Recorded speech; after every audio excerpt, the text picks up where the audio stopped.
Hello and welcome. I am the Suit&Tie Dip&Chew guy, and this is coming under experiments, the experiments playlist. This is part 2 of rehydrating chewing tobacco. So, for those that were following along, this past week I had a failed chew review. I ended up with a extremely dry bag of Taylor's Pride.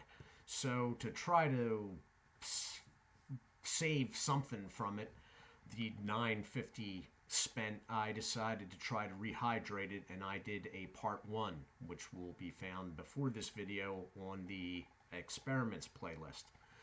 So what I did real quick, and if anybody wants to, really see what's going on, look at the other video. But basically, I took the 3 ounces out of the Taylor's Pride bag, which had been compromised with what looked to be a box cutter split, and also I had cracked the bag during the review. It was old product. I took the stuff out of that and put it in a good but empty beech nut bag that had a Ziploc. Okay, beech nut is by National Tobacco that distribute Stokers, and they all have Ziplocs. So that was important to me. I then took, I guess it was about a half a cup of spring water, okay, and submerged 4 terracotta clay stones in it, and left them in there for the full 5 minutes to absorb water. I then took them and placed them around, intermixed in the bag with the Taylor's Pride. Now, at that point, I said the part 2 would probably come the next day, okay? And that I would open it up on video and see what had happened, if it had worked or not. As it turns out, the next day I peeked before I started recording, and it had worked. It was working, but it could be better. So what I did was I extracted out the 4 terracotta clay stones and resubmerged them for another 5 minutes in spring water, and then put them back in, and we've been waiting now 48 hours. So when this was originally in the Taylor's Pride bag, it was somewhat hard to tell whether all the crinkling was the bag itself or the chew inside, because that's how dry it was. It was crisp.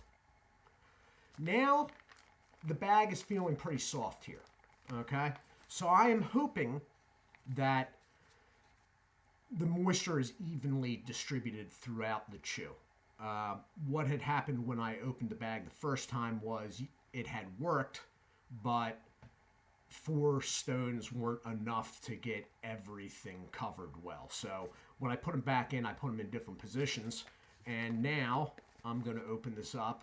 It's been 3 days altogether with 1 re-soaking of stones. And we'll see. And it has worked. I don't know if it's evenly dispersed, but it is fairly moist to the touch. It's not like soaking wet. It's not Stoker's, but it is supple, and to the touch it feels tacky. So for the people that haven't seen the first video, this is what I'm talking about. Now, unfortunately, they stick to the chew. I'm guessing because of the molasses. But these ones are in the shape of a tobacco leaf. Okay? They're little clay stones that are porous and absorb water when you sit them in water for 3 to 5 minutes. Usually, you see people that make their own cigarettes have them. You put 1 stone in a pouch of, let's say, drum, which I believe is 1.76 ounces, and you leave it overnight. And by the next day, if the stuff had been out of condition, it's back in the good shape. I put 4 in here because it's a 3-ounce bag, and I'm going to need it or wanted it more moist than obviously cigarette tobacco, which, you want it conditioned properly, but I mean, you do have to have it ignite, so you don't want it too wet. So there's 4 of these in here somewhere. Okay, there were 4 of these in here. Hold on. Okay, there's the other one. There's the second one.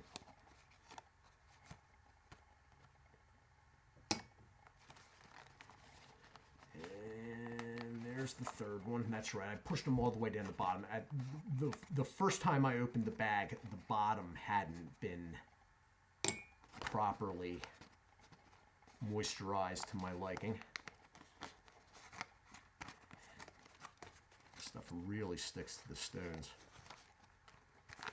Okay, so let me get some light here. I'm actually going to throw this in, but that's what we're looking at now, which I realize you're not really going to be able to tell too much from the original shot, but let me put it this way. Let me find a good piece here. The stuff was so dry originally, that wouldn't be wagging back and forth like that. That would have been a straight stick almost. All right, so I don't know if you can see, but it is leaving a resin on my hands. As I said, it is not to the point of, let's say, Stoker's, but it's usable now. So it has worked. I'm going to call this a success.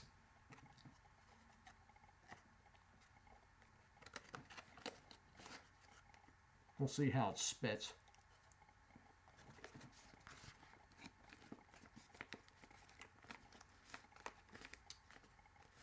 Flavor's good. Taylor Pride has pretty good flavor for a regular chew. I'll be back in a second. I need to wipe off my hand. And I am back. Normally I don't do this, but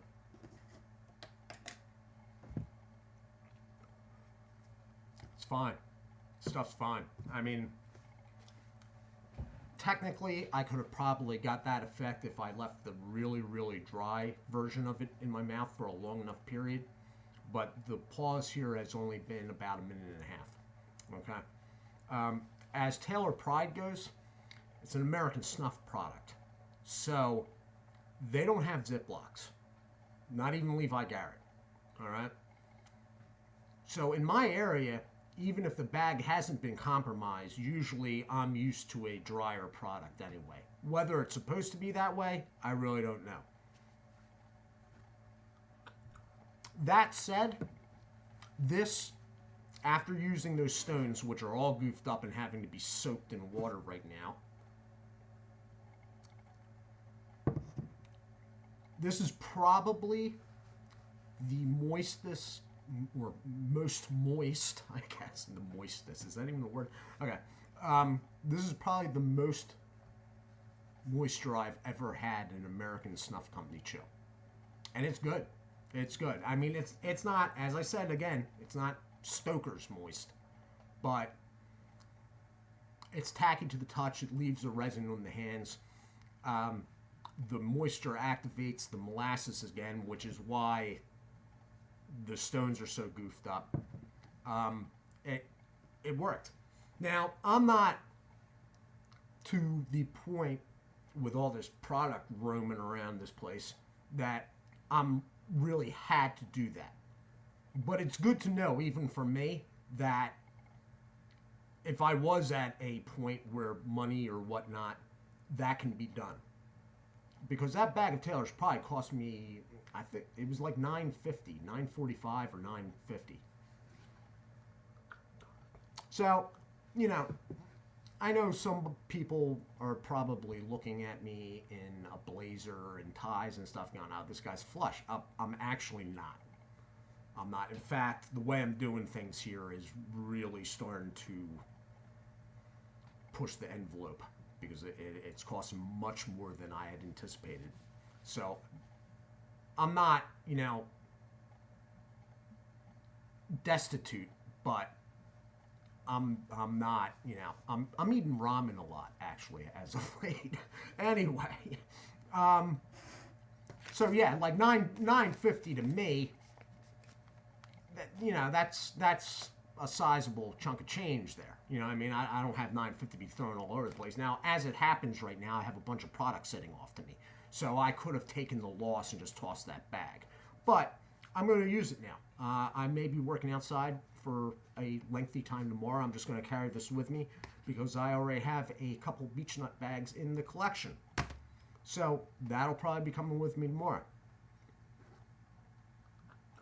At some point when I have a proper bag that's in good condition down the road, I will re-review Taylor's Pride. But what you need to know is tends to lean on the dry side, most likely because it doesn't have a Ziploc. All right, it's a regular chew, pretty good full taste. All right, smells like raisins, a lot of blonde highlights, some secondary stems, but not like pokey, get you in the cheek type stuff. All right, it's a good product. I think it would be a better product if American Snuff Company started putting stuff in Ziploc bags, but you know, whatever.